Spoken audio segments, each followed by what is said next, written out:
Hello guys! So welcome to my YouTube channel and andito po ako para i-share sa inyo yung nakita kong bilihan ng itlog. Yan guys, ano to? Mura lang siya.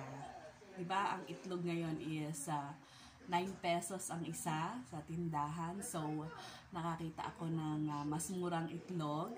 Ito yung tinatawag nilang dirty eggs.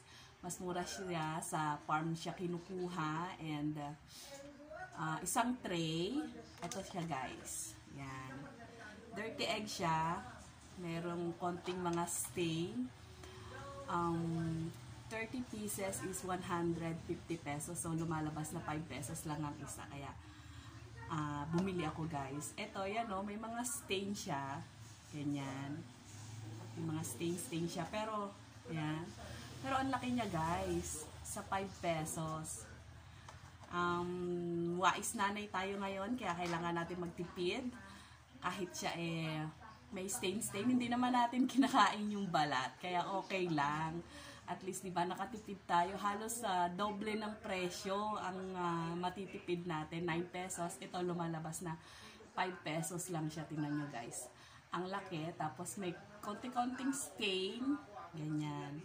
Isang tray siya is 150 pesos. Ayan.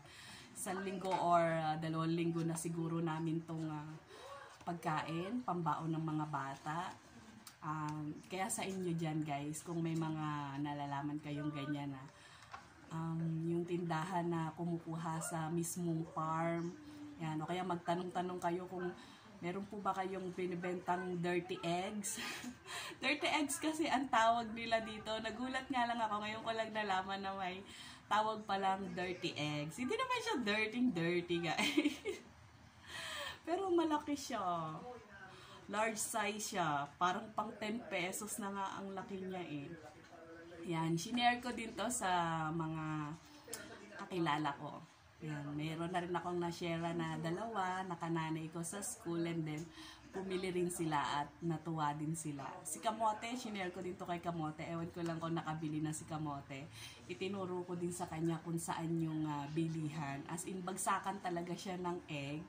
At sabi ko nga, bakit po mura? Sabi nila is, sa farm daw sila kumukuha. Tapos may limited days lang sila na nag-aangkat kasi mabilis maubos, maraming bumibili.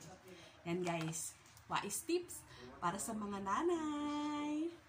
Thank you sa pakikinig at thank you sa panonood. Sana ay may makita din kayong bilihan ng ganito para makatipid. Halos sa dobling presyo ang matitipid nyo.